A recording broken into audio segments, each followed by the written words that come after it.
নমস্কাৰ আপোনালোকে চাই আছে তাজিবু টেকনলজি ইউটিউব চেনেল আজিৰ দুপৰীয়া বহুকেইটা গুৰুত্বপূৰ্ণ খবৰ আপোনালোকৰ বাবে লৈ আহিছে প্ৰথমটো খবৰ হৈছে কাইলৈৰ পৰা দিনৰ 12 বজালৈকে খোলা থাকিব দোকান পোহাৰ আন্তঃজিলা যাতায়াতৰ ক্ষেত্ৰত কি সিদ্ধান্ত লয় ৰাজ্য চৰকাৰে ৰাজ্যৰ কোভিডৰ পৰিস্থিতি পৰ্যালোচনা কৰাৰ পিছত পূৰ্বে জাৰি কৰা কেতবোৰ নীতি নিৰ্দেশনা কিছু সালসলনি কৰা হৈছে দোকান পোহাৰ চৰকাৰী বেচৰকাৰী কাৰ্যালয়ত যান বাহনৰ চলাচলকে ধৰি কেতবোৰ নতুন নিয়ম ৰাজ্যত কাৰ্যকৰী হ'ব ৰাজ্যৰ মুখ্য সচিব স্বাক্ষৰিত নতুনকৈ প্ৰকাশ কৰা এছঅপি অনুসৰি প্ৰথমতে এছঅপি জাৰি কৰিছে চহৰ আৰু গ্ৰামাঞ্চলত দিনৰ 1 বজাৰ পৰা পুৱা 5 বজালৈকে বলবৎ হ'ব সান্ধ্য আইন অহা 6 জুনৰ পৰা 16 জুনলৈকে কাৰ্যকৰী হ'বলগীয়া এই নতুন এছঅপি অনুসৰি ৰাজ্যত দোকান পোহাৰ আৰু ব্যৱসায়িক প্ৰতিষ্ঠানসমূহ 12 বজালৈকে খুলিব পাৰিব সেইদৰে ৰেষ্টুৰেণ্ট আৰু ধাবাসমূহত দিনৰ 12 বজালৈ গ্ৰাহকে বহি খোৱাৰ অনুমতি লাভ কৰিব 12 বজাৰ পৰা 1 বজালৈ হোম ডেলিভাৰী অথবা টেক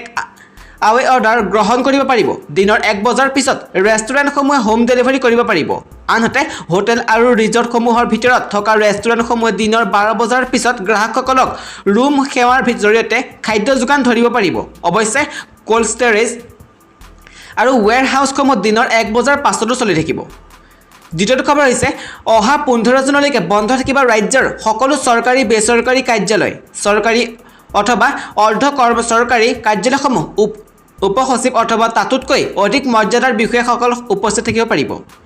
আনহাতে পূৰ্বদৰে বন্ধ থাকিব আন্তঃজিলা পৰিবহণ উল্লেখযোগ্য যে ৰাজ্যত কোভিডৰ সংক্ৰমণৰ ভয়ংকৰ ৰূপ ধাৰণ কৰাৰ পিছত কেতবোৰ নিষেধাজ্ঞা আৰোপ কৰা হৈছিল চহৰাঞ্চল আৰু ইয়াৰ সংলগ্ন 5 কিলোমিটাৰ ব্যাসাৰ্ধলৈ দিনৰ 11 বজালৈ দোকান পোহাৰ খোলা অনুমতি প্ৰদান কৰাৰ লগতে দিনৰ 12 বজাৰ পৰা সান্ধ্য আইন বলবৎ কৰা হৈছিল ইপিনে গ্ৰামাঞ্চলসমূহত দিনৰ 1 বজালৈকে দোকান খোলাৰ অনুমতি প্ৰদান কৰাৰ লগতে দিনৰ 2 বজাৰ পৰা পুৱা 5 বজালৈ সান্ধ্য আইন বলবৎ কৰা হৈছিল কিন্তু শুকুৰবাৰে জাৰি কৰা নতুন এছঅপি অনুসৰি গ্ৰামাঞ্চল আৰু চহৰ অঞ্চলসমূহত এতিয়াৰে পৰা সান্ধ্য আইন বলবৎ আৰু দোকান পোহাৰ খোলাৰ ক্ষেত্ৰত নাথাকিব পৃথক সময় অহা 6 জুনৰ পৰা কাৰ্যকৰী হ'বলগীয়া নতুন এছঅপি অনুসৰি চহৰ আৰু গ্ৰামাঞ্চলসমূহত দিনৰ 1 বজাৰ পৰা পুৱা 5 বজালৈ সান্ধ্য আইন বলবৎ হ'ব শীঘ্ৰে ৰাজ্যত হোম ডেলিভাৰীৰ সৈতে জড়িত কৰ্মচাৰীসকলক কোভিডৰ ভেকচিন দিয়াৰ ব্যৱস্থা কৰা হৈছে অনলাইন ডেলিভাৰী কিংবা হোম ডেলিভাৰীৰ সৈতে জড়িতসকলক শীঘ্ৰে দিয়া হ'ব কৰোনা প্ৰতিষেধক মুখ্যমন্ত্ৰী হিমন্ত বিশ্ব শৰ্মাই এই ঘোষণা কৰিছে অসমৰ ই-কমাৰ্চ এণ্ড ফুড ডেলিভাৰীৰ সৈতে জড়িতসকলক 3 দিনৰ ভিতৰতে ভেকচিন দিয়াৰ ব্যৱস্থা কৰা হ'ব সুইগি জমেটো ফ্লিপকাৰ্টৰ কৰ্মচাৰীসকলে পাব কোভিড ভেকচিন টুইটাৰ যোগে এই কথা অৱগত কৰে মুখ্যমন্ত্ৰীগৰাকীয়ে বহুত এটা চৰ্চিত বিষয় আহিছে কোন হ'ব ৰাজ্যিক বিজেপিৰ নতুন সভাপতি চৰ্চাত বিগত শাসনকালৰ এগৰাকী প্ৰভাৱশালী মন্ত্ৰীৰ নাম সম্প্ৰতি ৰাজ্যত চৰ্চালৈ অহা এটা বিষয় হৈছে বিজেপিৰ সভাপতি এখন এই আসনখনক লৈ চৰ্চালৈ আহিছে দলটোৰ বিগত শাসনকালৰ এজন মন্ত্ৰীৰ নাম সেইগৰাকী হৈছে ৰঙিয়াৰ সমষ্টিৰ বিধায়ক ভৱেশ কলিতা সভাপতি নহয় দলে যি দায়িত্ব দিয়ে সেয়া নিষ্ঠাৰে পালন কৰিবলৈ সাজু প্ৰাক্তন মন্ত্ৰী তথা ৰঙিয়াৰ সমষ্টিৰ বিধায়ক ভৱেশ কলিতা সাংবাদিকৰ সৈতে হোৱা এক কথোপকথনত বিজেপিৰ জ্যেষ্ঠ নেতাগৰাকীয়ে এইদৰে মন্তব্য কৰে উল্লেখযোগ্য যে বৰ্তমানৰ বিজেপি সভাপতি ৰঞ্জিত কুমাৰ দাসে মন্ত্ৰিত্ব লাভ কৰাৰ পাছত নতুন সভাপতিলৈ ব্যাপক চৰ্চা আৰম্ভ হৈছে তাৰ মাজতে চৰ্চালৈ আহিছে ভৱেশ কলিতাৰ নাম ইফালে লংকাৰ উদালিত চিকিৎসকৰ ওপৰত হোৱা বৰ্বৰ আক্ৰমণৰ ঘটনাক তীব্ৰ ভাষাৰে গৰিহণা দিয়াৰ লগতে দোষীক দৃষ্টান্তমূলক শাস্তিৰ দাবী কৰিলে ভৱেশ কলিতাই 7খন চিকিৎসা মহাবিদ্যালয়ত শিশুৰ বাবে বিশেষ আইচিইউৰ সুবিধা জিলা চিকিৎসালয়সমূহত 10খন আইচিইউৰ বিচনা শিশুৰ চিকিৎসা স্বাস্থ্যমন্ত্ৰীৰ ঘোষণা ৰাজ্যত কৰোনাৰ দ্বিতীয় ঢৌৱে সৃষ্টি কৰা ভয়ংকৰ পৰিৱেশৰ সৈতে যুঁজি থকা স্বাস্থ্য বিভাগে সম্ভাৱ্য তৃতীয় ঢৌৰ বাবে আগতীয়া প্ৰতিৰোধৰ প্ৰস্তুতি আৰম্ভ কৰিছে বিশেষজ্ঞৰ তথ্য অনুসৰি কৰোনাৰ তৃতীয় ঢৌৱে সৰ্বাধিক আক্ৰান্ত কৰিব পাৰে শিশুসকলক এনে পৰিস্থিতিত শিশুসকলক সংক্ৰমণৰ পৰা প্ৰতিৰোধ কৰি ৰখাৰ লগতে চিকিৎসা ক্ষেত্ৰত বিশেষ পদক্ষেপ লোৱাৰ যথেষ্ট আৱশ্যক হ'ব সম্ভাৱ্য এনে পৰিস্থিতিৰ সৈতে জোৰা মাৰিবলৈ স্বাস্থ্য বিভাগে শিশুৰ বাবে বিশেষ আইচিইউ স্থাপনৰ সিদ্ধান্ত লৈছে জনতা ভৱনত আয়োজিত এখন সংবাদমেলত স্বাস্থ্যমন্ত্ৰী কেশৱ মহন্তে এনে প্ৰস্তুতিৰ তথ্য সদৰি কৰি কয় যে শিশুসকলৰ বাবে 7খন আইচিইউ মহাবিদ্যালয় হাস্পতালত বিশেষ আইচিইউ স্থাপনৰ বাবে ইতিমধ্যে কাম আৰম্ভ হৈছে সমান্তৰালভাৱে আজি জিলা চিকিৎসালয়সমূহতো 10খন আইচিইউ বিচনাৰে শিশুৰ চিকিৎসাৰ ক্ষেত্ৰত বিশেষ পদক্ষেপ লোৱা হৈছে স্বাস্থ্যমন্ত্ৰীগৰাকীয়ে প্ৰকাশ কৰা অনুসৰি বিভাগ 7খন চিকিৎসা মহাবিদ্যালয়ত মুঠ 320খন আইচিইউ বিচনা সাজু কৰিব ইয়াৰে শিলচৰ চিকিৎসা মহাবিদ্যালয় হাস্পাতালত 40খন, যোৰহাট চিকিৎসা মহাবিদ্যালয়ত হাস্পাতালত 30খন, অসম চিকিৎসা মহাবিদ্যালয় হাস্পাতালত 40খন, বৰপেটা চিকিৎসা মহাবিদ্যালয় হাস্পাতালত 30খন, তেজপুৰ চিকিৎসা মহাবিদ্যালয় হাস্পাতালত থাকিব 30খন, লখিমপুৰ চিকিৎসা মহাবিদ্যালয় হাস্পাতালত 30খন আৰু ডিফু চিকিৎসা মহাবিদ্যালয় হাস্পাতালত 30খন বিচনা সাজু কৰা হৈছে। সমান্তৰালভাৱে প্ৰতিখন জিলা চিকিৎসালয়ত 10খনকৈ মুঠ 250খন ICU বিচনাৰ সাজু কৰা হ'ব। ৰাজ্যত প্ৰবল বৃষ্টিপাতৰ সম্ভাৱনা। অনাগত 2 দিনৰ পৰা 3 দিনলৈ ৰাজ্যত হ'ব পাৰে প্ৰবল বৃষ্টিপাত। অসম তথা উত্তৰ পূৰ্বাঞ্চলত বৃষ্টিপাতৰ সতৰ্কবাণী। অসম, মেঘালয়, নাগালেণ্ড, ত্ৰিপুৰা, মিজোৰাম আৰু অৰুণাচলতো জাৰি কৰা হৈছে সতৰ্কতাবাণী। দক্ষিণ পশ্চিম মৌচুমী বতাহৰ বাবে প্ৰবল বৃষ্টিপাতৰ সম্ভাৱনা। ৰাজ্যত নতুনকৈ কোনো লোকক আৰু কোভাক্সিনৰ ড'জ দিয়া নহ'ব, কেশৱ মহন্তই মন্তব্য কৰিছে। শুকুৰবাৰে অসমৰ স্বাস্থ্যমন্ত্ৰী কেশৱ মহন্তই ৰাজ্যখনৰ বৰ্তমানৰ ক'ভিডৰ পৰিস্থিতি সন্দৰ্ভত সংবাদ মাধ্যমক সম্বোধন কৰে। মন্ত্ৰীগৰাকীয়ে এখন সংবাদমেল অনুষ্ঠিত কৰে, য'ত তেওঁ অসমত COVID-19ৰ ঘটনাৰ হ্ৰাস পোৱা হাৰ বিষয়ে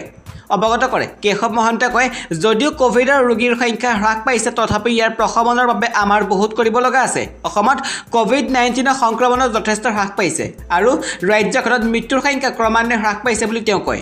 ইয়াৰ উপৰি মহন্তই লগতে জনায় যে ৰাজ্যখনত চলি থকা কাৰফিউ আৰু বন্ধ হৈ থকা আন্তঃজিলা যাতায়াতৰ প্ৰসংগত অহা 7 জুনত সিদ্ধান্ত লোৱা হ'ব। 50 বছৰ বয়সৰ ওপৰৰ লোকসকলক হোম আইচোলেশ্যন প্ৰক্ৰিয়াত অন্তৰ্ভুক্ত কৰা নহ'ব, স্বাস্থ্যমন্ত্ৰীয়ে কয়। ইয়াৰ উপৰি স্বাস্থ্যমন্ত্ৰীগৰাকীয়ে আন এক গুৰুত্বপূৰ্ণ ঘোষণা কৰি কয় যে ৰাজ্যত নতুনকৈ কোনো লোকক আৰু কোভাক্সিনৰ ড'জ দিয়া নহ'ব। কেৱল কোভিচিল্ডৰ পালি পাব আৰু প্ৰতিদিনে 70,000 ভেকচিন প্ৰদান কৰা হ'ব।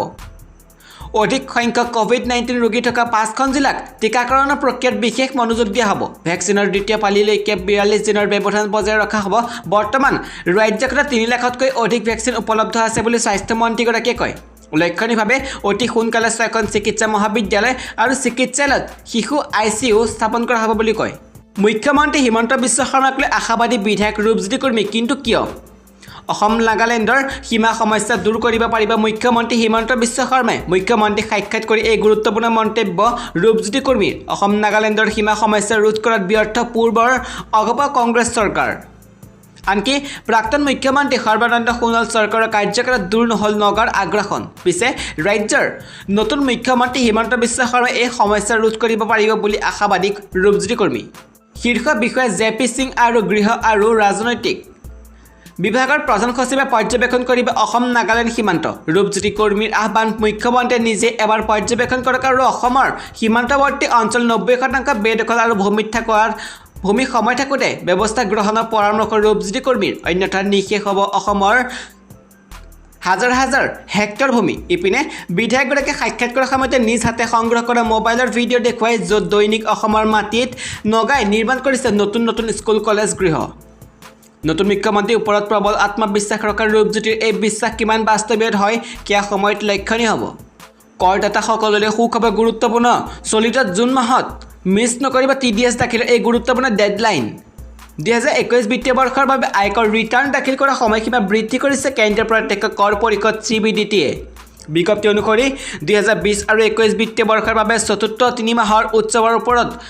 কৰ কৰ্তন TDS দাখিলৰ অন্তিম তাৰিখ পূৰ্বত 31 মেৰ বিপৰীতে 30 জুনলৈকে বৃদ্ধি কৰা হৈছে, যি TDS কৰ্তনকাৰীসকলৰ বাবে এক ডাঙৰ সকাহ হিচাপে বিবেচিত হৈছে, কিয়নো এই ৰিটাৰ্ণবোৰত বহু ৰেকৰ্ড আৰু তথ্য সঠিকভাৱে প্ৰতিবেদন কৰিব লাগে বুলি উল্লেখ কৰি taxbuddy.com প্ৰতিষ্ঠাপক সুজিত বাংগাৰে। একেদৰে প্ৰপত্ৰ 16 জাৰি কৰা নিৰ্ধাৰিত তাৰিখো 15 জুনৰ ভিতৰত 15 জুলাইলৈকে বৃদ্ধি কৰিছে পৰিষদে। শেহতীয়াকৈ TDSৰ ৰিটাৰ্ণ দাখিলৰ প্ৰপত্ৰত নতুন কৰ ব্যৱস্থা আঁচনি কৰিব বিচৰা কৰ্মচাৰীসকলৰ বাবে এটা স্তম্ভ যোগ দিয়া হৈছে। সেই অনুসৰি TDS ৰিটাৰ্ণ দাখিল কৰাৰ সময়ত নিয়োগকৰ্তা কৰ্তনকাৰীয়ে নতুন কৰ ব্যৱস্থা বাছনি কৰিবলৈ যোৱা সকলৰ বাবে বিকল্পটো বাছনি কৰিব লাগিব বুলি কয় টেক্স টু ইউনিয়ন সহ প্ৰতিষ্ঠাপক আৰু মুখ্য কাৰ্যবাহী বিষয়া অভিষেক সোণীয়ে। যদি প্ৰতি বছৰে TDS কৰ্তন কৰা হয়, তেতিয়া 50,000 টকা অতিক্ৰম কৰিলে আৰু ব্যক্তিজনে যোৱা 2 বছৰত TDS দাখিল নকৰিলে চৰকাৰে ৰিটাৰ্ণ দাখিল কৰাৰ সময়ত অধিক TDS আদায় কৰিব। এই নতুন নিয়মৰ বিষয়ে ব্যাখ্যা কৰি অভিষেক সোণীয়ে কয়, 2021 বাজেটত উপাৰ্জনৰ নিৰ্দিষ্ট প্ৰকৃতিৰ ক্ষেত্ৰত অধিক হাৰত TDS কৰ্তন কৰিবলৈ 206AB এটা নতুন ধাৰা প্ৰৱৰ্তন কৰা হৈছে, য'ত বিগত 2 বছৰ আয়কৰ বাবে ৰিটাৰ্ণ দাখিল নকৰা হোৱা নাই আৰু প্ৰতি বছৰে কৰ্তন কৰা TDS-এ 50,000 টকা অতিক্ৰম কৰে। TDSৰ হাৰ নিম্নলিখিত সীমাতকৈ অধিক হ'ব প্ৰাসংগিক শাখা ব্যৱস্থাৰ অধীনত নিৰ্ধাৰিত হাৰ দুগুণ বা বলবৎ হাৰ দুগুণ বা গ 5% হাৰ আয়কৰ ৰিটাৰ্ণ দাখিল কৰাৰ সময়ত নগদ ধন পৰিশোধ কৰিবলগীয়া কৰ পৰিমাণ 1 লাখ টকাতকৈ অধিক হ'লে ধাৰা 234A আৰু অধীনত দণ্ডনীয়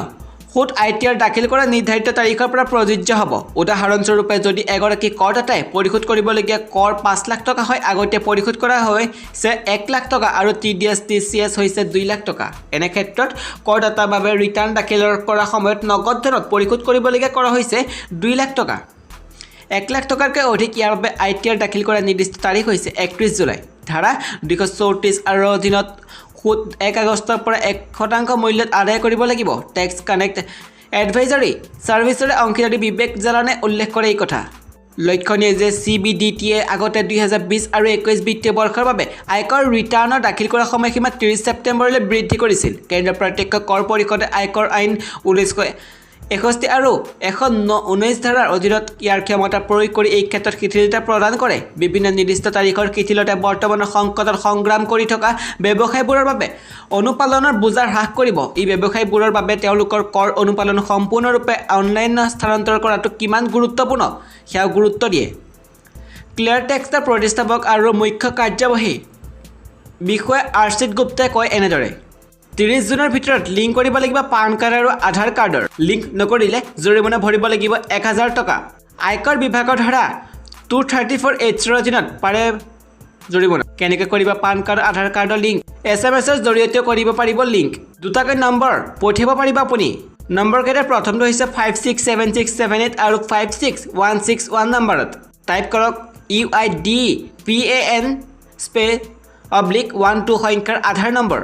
আৰু 10 অংকৰ পান নম্বৰ